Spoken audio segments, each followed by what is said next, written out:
Welcome, Effortless English members. This is the mini story for the TPR and Listen First article. Let's get started. First, the basic story. Bill is scared of heights. He hates high places. In fact, he avoids them at all costs. Bill engages in a lot of strange behavior to avoid heights. For example, he will not go upstairs. He always stays on the first floor. So, Bill is scared of heights.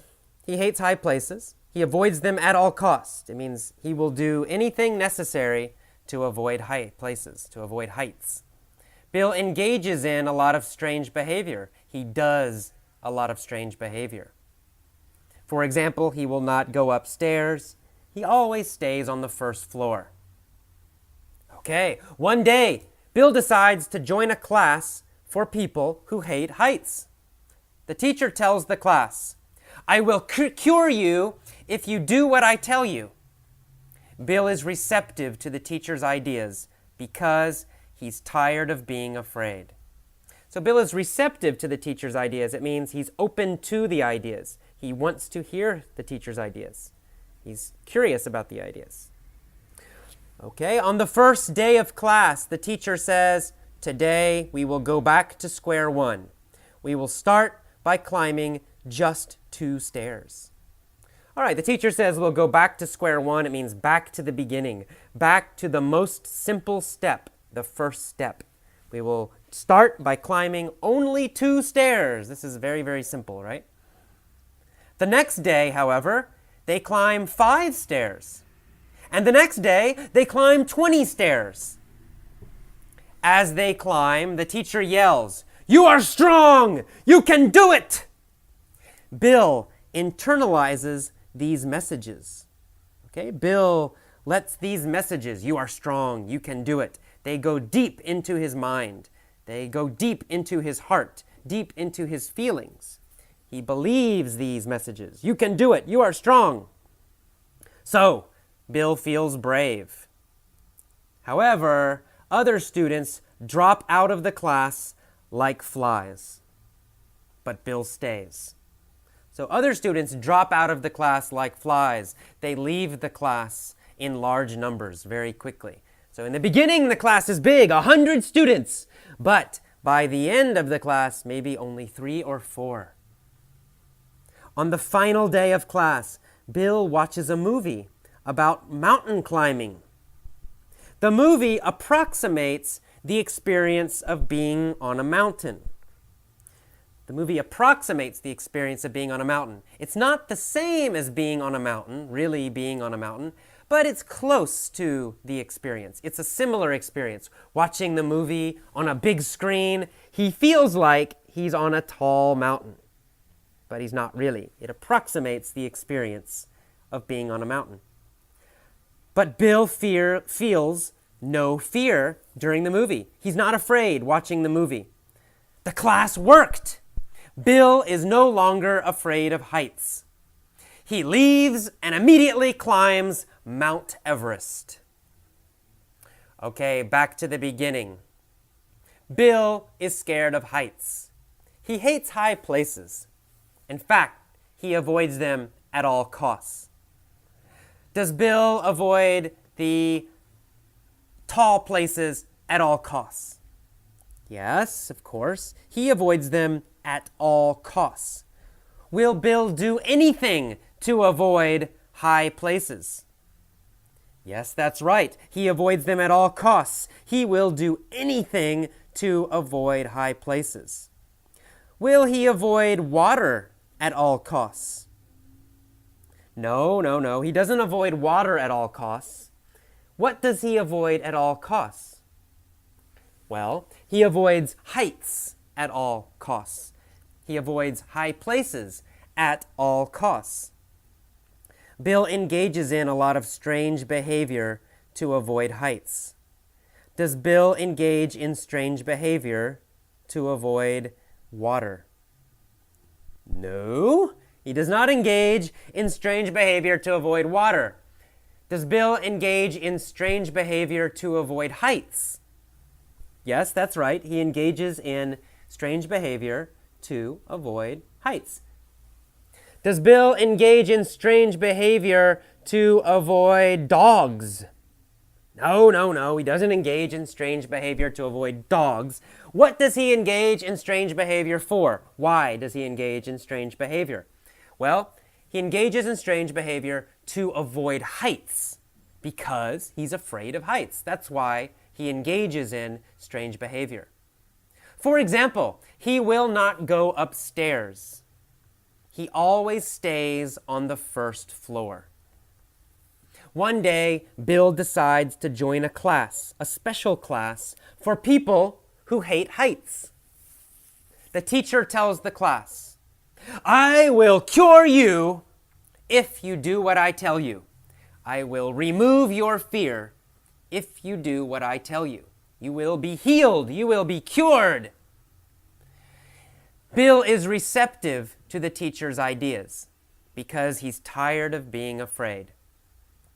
Does Bill accept the teacher's ideas? Yes, that's right. He's receptive to the ideas. He's open to the ideas. He wants to hear them. Is Bill receptive to the teacher's ideas about math?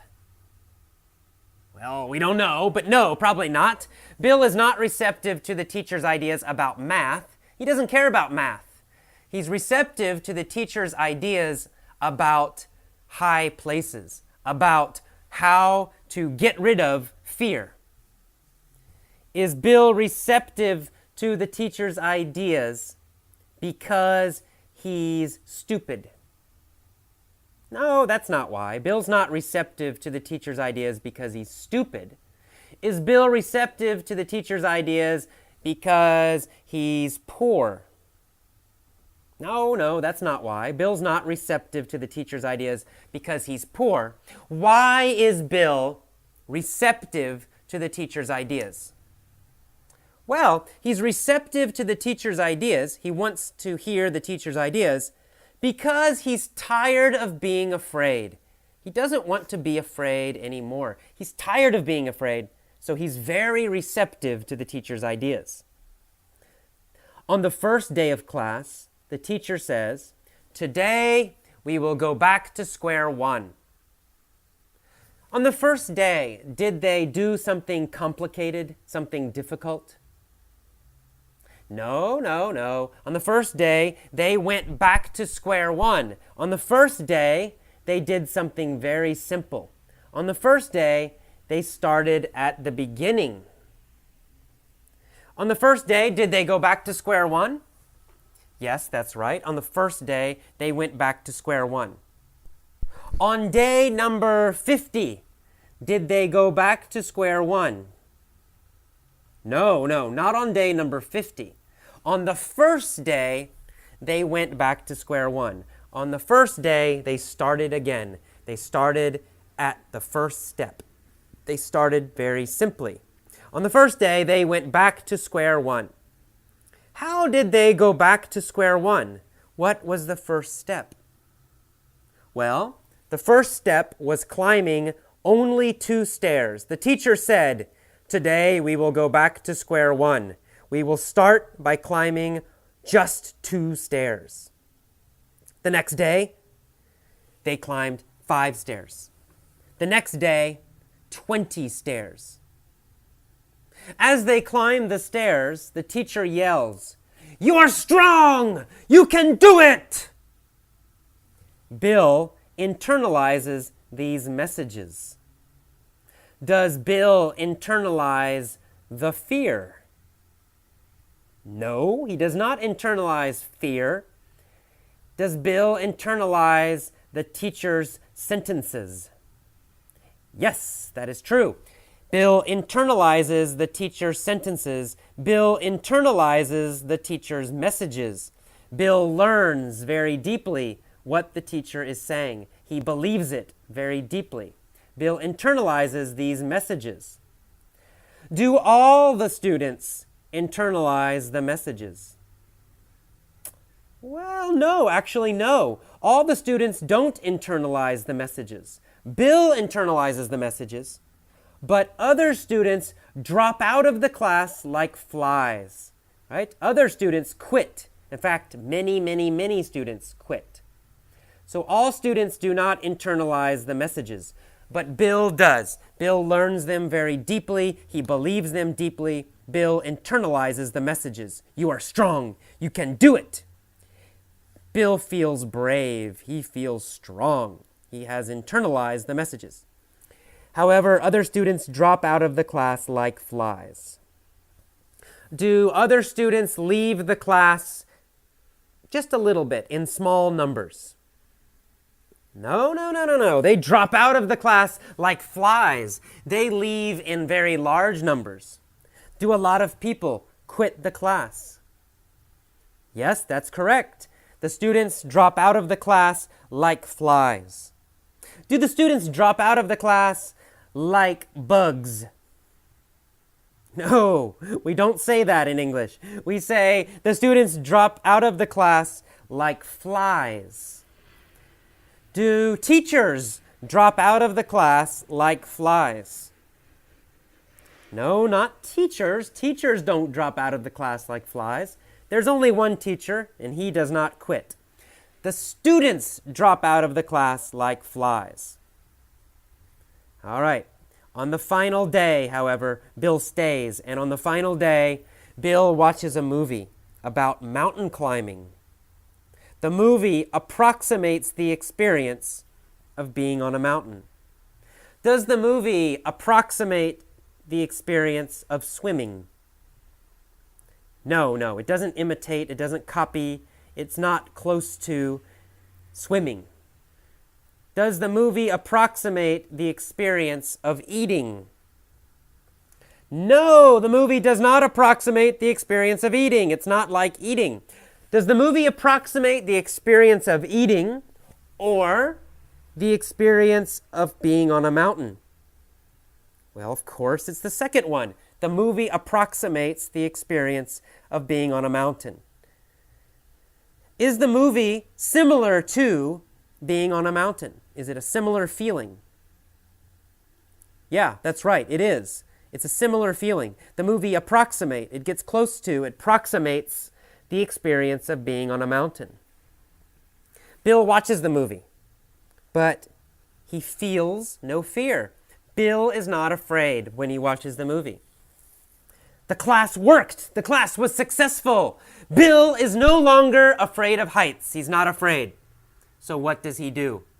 He immediately leaves the class. He buys a plane ticket to Nepal, and he climbs Mount Everest. It's a happy story. Okay, one more time, quickly, just repeat some key phrases after me. Bill is scared of heights. He hates high places. In fact, he avoids them at all costs. He avoids them at all costs. Bill engages in a lot of strange behavior. Bill engages in a lot of strange behavior. For example, he will not go upstairs. He always stays on the first floor. But one day, Bill decides to join a special class for people who hate heights. The teacher tells the class, "I will cure you if you do what I tell you." Bill is receptive to the teacher's ideas. Bill is receptive to the teacher's ideas. Good. He's receptive because he's tired of being afraid. On the first day of class, the teacher says, "Today we will go back to square one." Today we will go back to square one. Good. We will start by climbing only 2 stairs. But the next day, they climb 5 stairs. And the next day, they climb 20 stairs. As they climb, the teacher yells, "You are strong! You can do it!" Bill internalizes these messages. Good. Bill internalizes these messages. Okay, good. However, other students drop out of the class like flies. Good. However, other students drop out of the class like flies. Good. But Bill stays. On the final day, Bill watches a movie about mountain climbing. The movie approximates the experience of being on a mountain. Good. The movie approximates the experience of being on a mountain.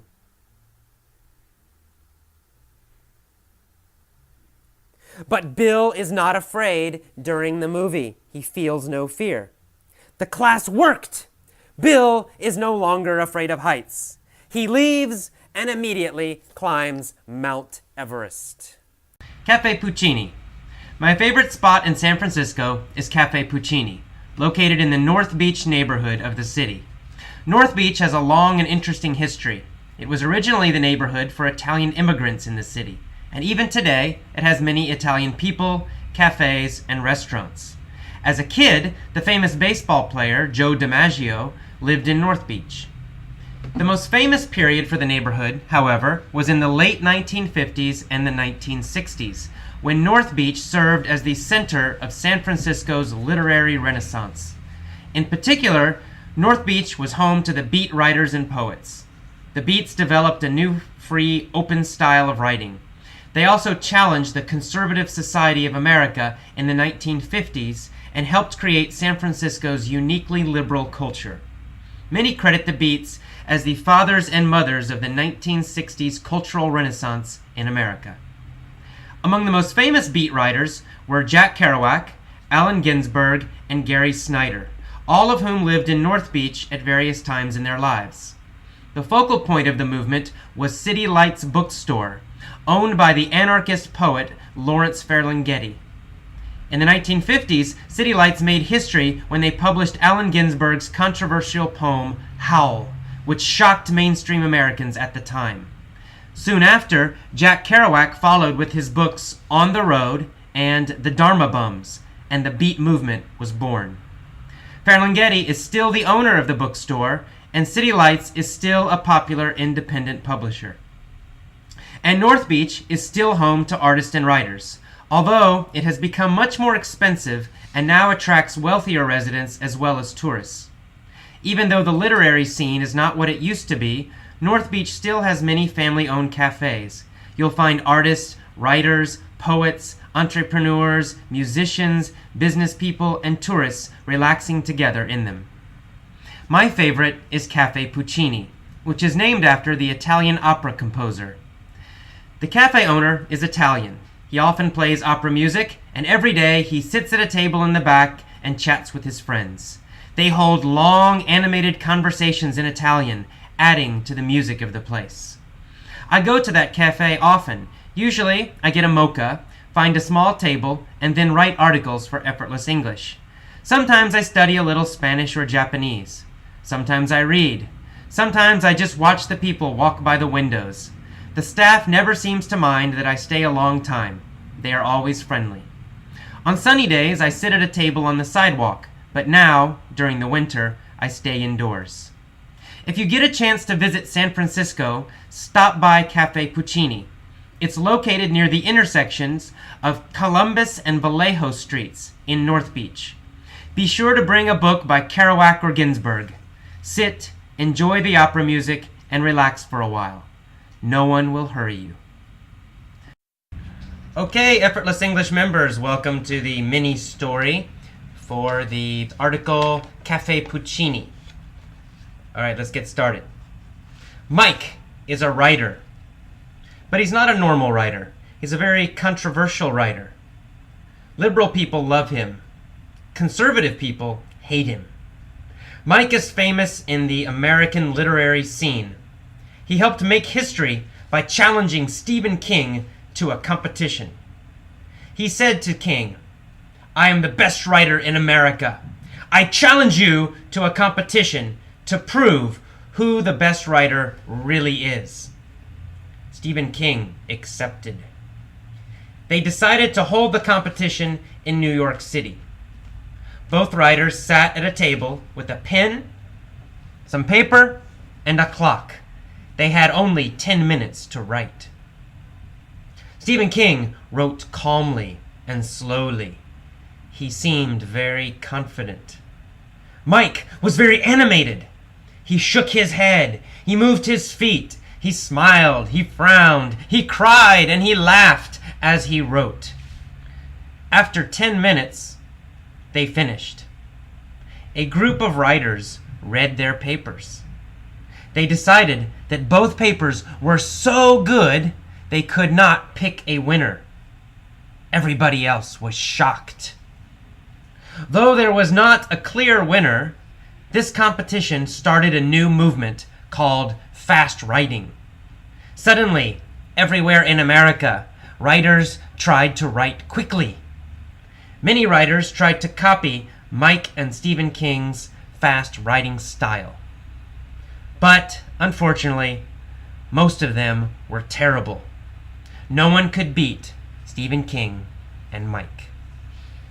Okay, let's go back to the beginning of this foolish little story and help you remember some of the new vocabulary. Let's do it again, this time with some questions. Okay, Mike is a writer, but he's not a normal writer. What kind of writer is he? Well, he's a controversial writer. Does everybody like his writing? No, everybody does not like his writing. Does everybody hate his writing? No, everybody does not hate his writing. Do people agree about his writing? They do not. Nobody agrees. Some people really, really hate his writing, and some people really, really love his writing. It's controversial. His writing creates arguments. His writing creates disagreement. He is a controversial writer. What kind of people love his writing usually? Well, it's liberal people. Liberal people love his writing. Do conservative people love his writing? No, they do not. Liberal people love his writing. Do people who like change and new things like his writing? Yes, they generally do. Liberal people, people who like change, generally love his writing. Do people who vote for the Democrats, do they usually like his writing? Well, yeah, usually. We usually think that Democrats are more liberal than Republicans in America. Conservative people hate his writing, and they hate him. What kind of people hate his writing? Well, conservative people hate his writing. Republicans, do they hate his writing? Yeah, most Republicans hate his writing. Does George Bush like his writing? No. George Bush is very conservative. George Bush hates his writing. Does Michael Moore like his writing? Yes, Michael Moore loves his writing. Michael Moore is liberal, but George Bush is very conservative. Okay, Mike is famous in the U.S., in the American literary scene. Is he famous in the German literary scene? No, German writers don't really know about him. Is he famous in the Mexican literary scene? No, he's not. Mexican writers don't know about him. Is he famous in the French literary scene? No, French writers, French readers, they don't know about him. Only the American literary scene, American writers know about him. American readers know about him. He's famous in the American literary scene. Why is he famous? What did he do? Well, he made history. How did he make history? What did he do that was famous? Well, he did something very famous. He helped make history by challenging Stephen King to a competition. Did he nicely ask Stephen King for a competition? No, he did not. He challenged Stephen King.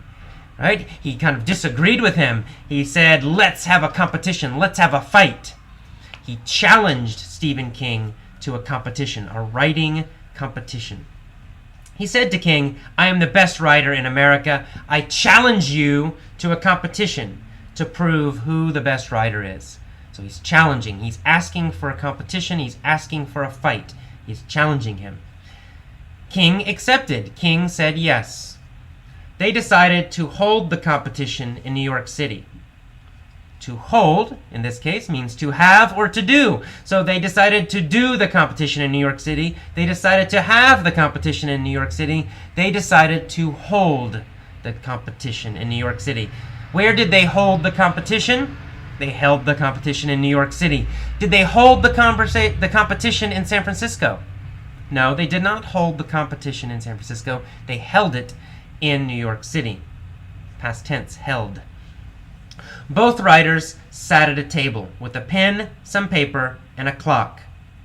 They each had only 10 minutes to write something great. Stephen King wrote calmly and slowly. He was not animated. However, Mike was very animated. Did Mike move his body a lot when he wrote? Yes, he did. He was very animated. He shook his head. He moved his feet. Was his face animated when he wrote? Yes, his face was also very animated when he wrote. He smiled, he frowned, he moved his face a lot of facial gestures. So his face was very animated. His body was very animated. What else did he do that was animated? Well, he cried, he laughed, he made noise, he was moving his body. Mike is a very animated writer. When he writes, he makes a lot of gestures, he moves his body, he makes noise. He's an animated writer. Stephen King is not an animated writer. Stephen King writes calmly. He's very quiet when he writes. Stephen King is not animated when he writes. After 10 minutes, what happened? Well, they finished their competition. They finished writing.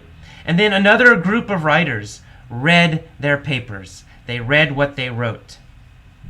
But they could not pick a winner. Both of the writing, both of the pieces of paper, both of the stories were so great they could not pick a winner.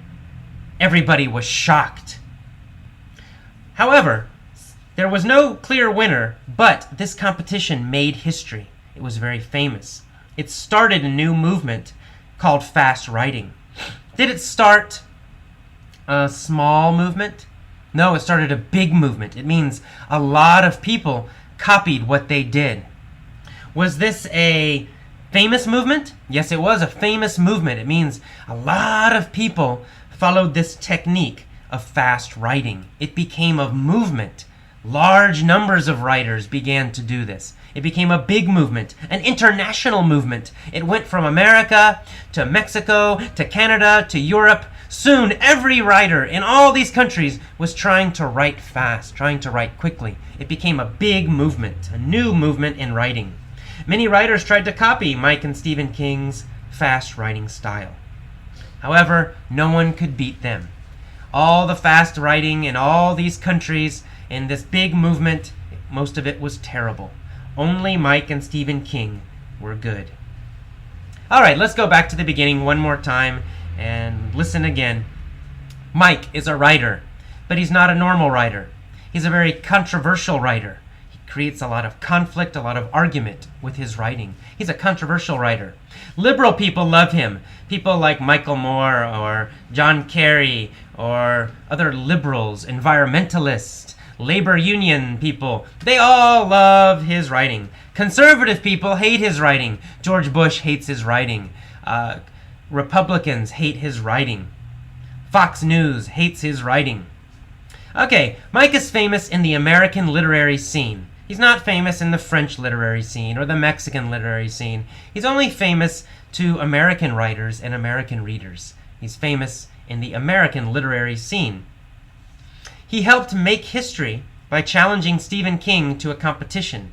He made history. He did something famous by challenging Stephen King to a competition.